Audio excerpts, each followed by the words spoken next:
and a very warm welcome to the news on Rupavahini. I'm Nithin Samarasekara. Good evening indeed. I'm Dushan Vaz. First take a look at the headlines. Coming up on Rupa News tonight, here at home, a new pension scheme is to be introduced to the foreign employees working in the Middle East. The Minister of Education, Mr. Premchand, said that the salaries of principals and teachers would be increased. President Lanka Rupavahini said that the time has come to develop the country, keeping aside all petty political objectives. Britain today relaxed its travel advisory for its citizens who wish to visit Sri Lanka, citing improved security situation in the country. Now, President Mahinda Rajapaksa said that he would introduce a pension scheme to the employees working in Gulf countries. The President has instructed the officials concerned to take the necessary measures in this regard. The President made these observations at a meeting within a group of Middle East workers at the Territories yesterday.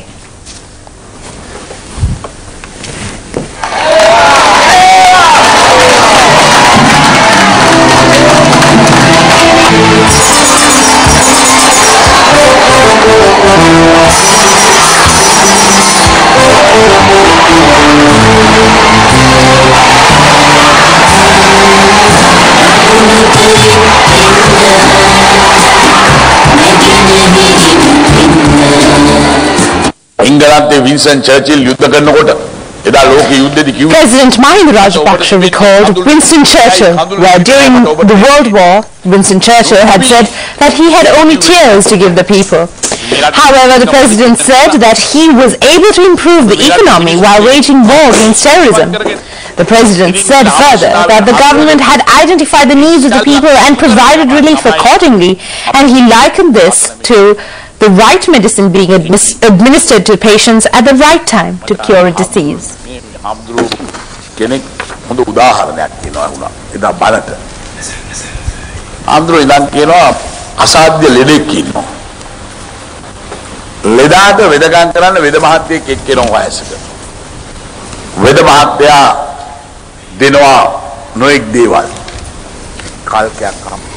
Professor in Political Science at Public Policy at the University of Colombo, Professor Lanka Rupavahini, says that the political parties which support the opposition candidate will in turn support to create an anarchy in the country.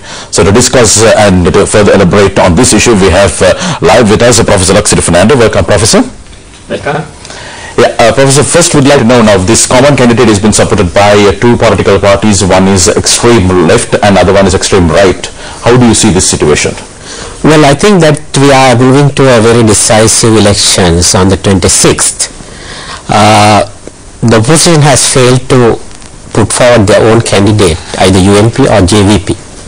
Instead, they have selected a so-called common candidate who doesn't have a political background, no track record, and also he is quite new to the political scene, and he comes from the military.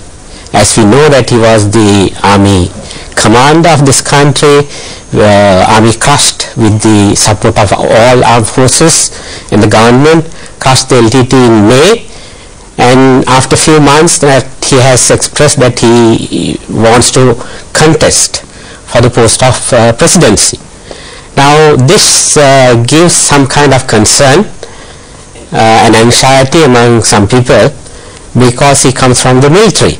Now when you look at the backers, both the UNP and the JVP who back him for the post of presidency, they don't have a common program. Now they have said that they will come up with a minimum program, which means that they would like to implement certain things, but it's not a policy program.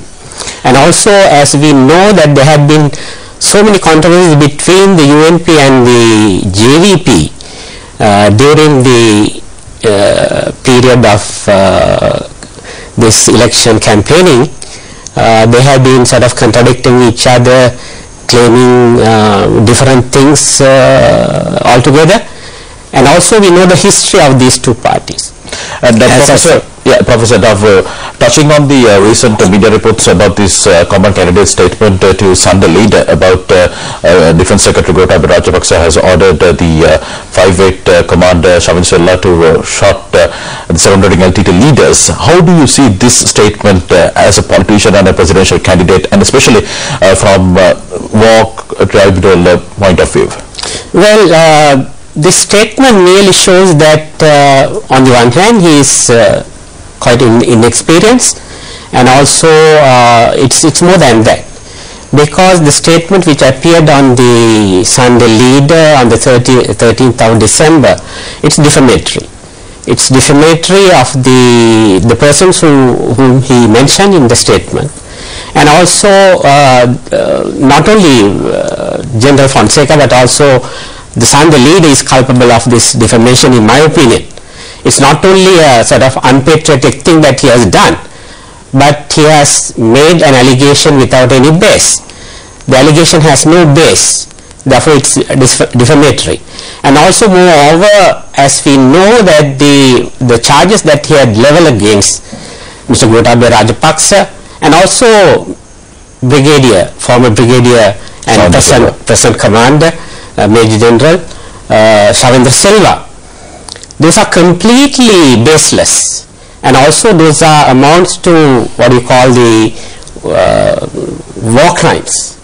Therefore, it's a very serious charge. He has to substantiate those charges. Unless he does that, instead what he has done is he has made a clarification on the 20th of December to the Sunday Leader that doesn't hold any credibility, and he has made contradictory statements thereafter. Therefore, as a result, the country's image is damaged.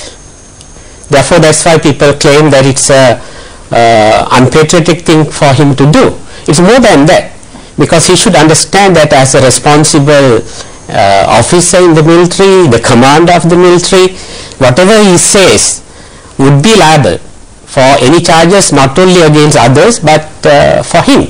And also the Sunday Leader should realize that this statement did not have any base. Therefore, the publishing of that statement, I don't think it was according to the media ethics, because as you know that they have not contacted all the people.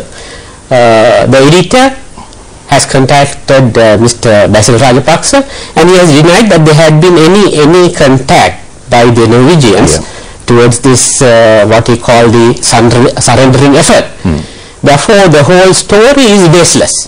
Right. Professor, how statement of this nature, how will it affect to the plans and the strategies that the government is laying to bring back the cohesive environment which was there earlier among the communities? How will it affect in the long run? Well, I think you're completely correct, because when Mr. Fonseca made the statement, perhaps his idea was to sort of what you call give the support and sympathy of the Tamil community here and abroad.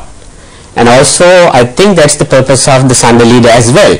As the editor has revealed, they thought that this would damage the image of the government, but instead it has damaged the image of the candidate, Mr. Sarath Fonseca, terribly.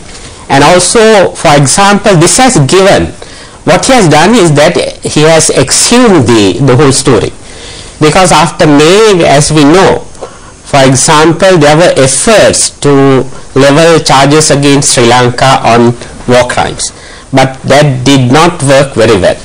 Now he has exhumed this whole story, therefore he has given some ammunition.